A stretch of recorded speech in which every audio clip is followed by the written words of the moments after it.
تو ہیلو دوستو، تو آج میں آپ کو ایک ایسے بچے کی کہانی سناؤں گا جس کے باپ نے دوسری شادی کر لی اور اس کی سوتیلی ماں نے اپنی بہنوں کے ساتھ مل کے اسے گھر سے نکال دیا اور خود گھر پہ راج کرنے بیٹھ گئی۔ اور اب وہ کھانے کی تلاش میں ادھر ادھر گھوم رہا ہوتا ہے۔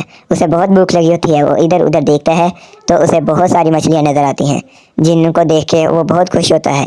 وہ چھپ کر ایک مچھلی کے اوپر چھلانگ مارتا ہے اور ایک مچھلی منہ میں ڈال کے کھانے کی کوشش کرتا ہے۔ ابھی وہ مچھلی کھانے ہی لگتا ہے کہ وہ پیچھے سے اسے ایک آنٹی کی آواز آتی ہے۔ وہ وہاں سے بہت ہی سپیڈ سے بھاگتا ہے اور ایک آنٹی، بوڑھی آنٹی اس کے پیچھے پڑی ہوتی ہے کہ بہت سے لوگ اسے پیچھے سے بھاگ کے پکڑنا چاہتے ہیں اور وہ وہاں سے بھاگ جاتی ہے اور ایک طرف بیٹھ کے اپنی مچھلی کو بہت ہی پرسکون طریقے سے کھاتی ہے اور اپنا پیٹ بھرتی ہے۔ وہ مچھلی کھانے میں بھی بہت مصروف ہوتی ہے۔ جب اس کی مچھلی مکمل ختم ہو جاتی ہے اور وہ اپنا پیٹ بھر لیتی ہے تو تھوڑی دیر بعد وہ سو جاتی ہے۔ تھوڑی دیر بعد سونے کے بعد جب وہ اٹھتی ہے تو وہ ادھر ادھر اپنے ماں باپ کو ڈھونڈتی ہے۔ پورا دن اپنے ماں باپ کو ڈھونڈنے کے بعد اس کو بہت بھوک لگ جاتی ہے۔ وہ ایک دکان کے باہر کھڑی ہوتی ہے تو اسے وہاں پہ بہت سے چکن لولی پاپ دکھتے ہیں جنہیں دیکھ کے اسے ان کو کھانے کا بہت ہی زیادہ دل کرتا ہے۔ جب وہ ایک چکن لولی پاپ پہ چھلانگ مارتی ہے اور ایک چکن لولی پاپ کو کھانے ہی والی ہوتی ہے اور اس کو چکن لولی پاپ کو لے کے وہ وہاں سے فل طاقت سے بھاگتی ہے، لیکن ایک موٹا آدمی اس کے پیچھے چاقو لے کر پڑ جاتا ہے۔ وہ وہاں سے فل سپیڈ میں اپنی جان، لیکن ابھی بھی وہ موٹا آدمی اسی کے پیچھے پڑا ہوا تھا۔ وہ بہت سپیڈ سے اور فل جان لگا کر وہاں سے بھاگنے کی کوشش کرتی ہے اور آخر کار وہ ایک گلی میں بیٹھ کر اپنے چکن لولی پاپ کا مزہ لیتی ہے۔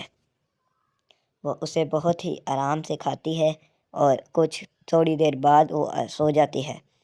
جب وہ سو رہی ہوتی ہے تو اسے خواب میں اپنی ماں یاد آتی ہے اور یہیں پہ کچھ سال گزر جاتے ہیں اور ہمیں دکھاتے ہیں کہ اب وہ بلی ایک شیف بن چکی ہے جو کہ بہت سی لذیذ دار کھانے بنا کر اپنے کسٹمرز کو دیتی ہے اور وہ کسٹمرز وہ کھانا کھا کے انتہا خوش ہوتے ہیں اور انہیں وہ کھانا بہت ہی زیادہ پسند آتا ہے اور وہ دل خوش ہو کے وہ کھانا کھاتے ہیں اور اس کی تعریف کرتے ہیں۔ انہیں وہ کھانا بہت ہی زیادہ پسند آتا ہے کہ وہ ایک کمرے میں بیٹھ کے اپنا میک اپ کر رہی ہوتی ہے اور اپنے کیمرے کو دیکھ رہی ہوتی ہے۔ اب اگلے دن صبح ہوتی ہے تو وہ اٹھ کے سب سے پہلے اپنے لپسٹک لگاتی ہے، اس کے بعد اپنے ہیئر کو کرلز کرنے لگا دیتی ہے اور پھر اپنے نیلز کو پینٹ کرنا شروع کر دیتی ہے۔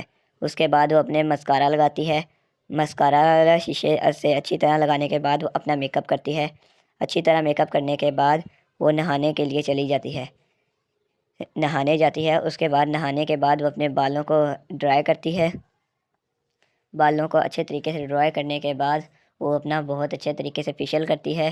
فیشیل کرنے کے بعد وہ اپنا منہ دھوتی ہے اور منہ دھونے کے بعد وہ ایک کپ گرین ٹی بیٹھ کے آرام سے پی رہی ہوتی ہے کہ گرین ٹی پی رہی ہوتی ہے۔ اس کے بعد وہ اٹھ کر اپنے کپڑے بدلتی ہے اور کپڑے بدل کے وہ شاپنگ کے لیے جاتی ہے۔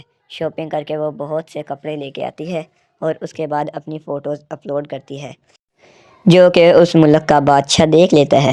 اس ملک کے بادشاہ کو یہ بہت پسند آتی ہے۔ وہ بادشاہ اپنے وزیر کو کہہ کے اس کو اپنے محل بلواتا ہے۔ وہ بادشاہ کے محل میں جاتی ہے اور بادشاہ اپنے وزیر کو کہہ کے اس کو اپنے دربار میں بلواتا ہے۔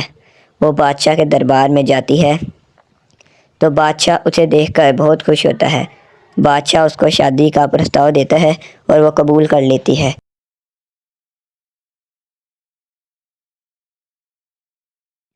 اس کے بعد وہ بادشاہ اس بلی کو اپنے والدین کے پاس لے کے جاتا ہے اور ان کو کہتا ہے کہ کیا میں اس سے شادی کر سکتا ہوں۔ بادشاہ اور رانی دیکھ کے کہتے ہیں کہ یہ بہت ہی پیاری لڑکی ہے، تم اس سے شادی کر سکتے ہو۔ پھر ہمیں کچھ سال بعد کا وقت دکھایا جاتا ہے کہ اب وہ بلی بہت ہی جوان ہو چکی ہوتی ہے اور ایک بہت ہی بڑے کمپنی کی مالک بن چکی ہوتی ہے۔ اس کا ہسبینڈ بھی بہت ترقی کر چکا ہوتا ہے۔ وہ دونوں ایک ہوٹل میں جاتے ہیں جہاں پہ وہ بلیوں کا ڈانس دیکھتے ہیں۔ اس کے بعد وہ اپنا ڈنر انجوائے کرتے ہیں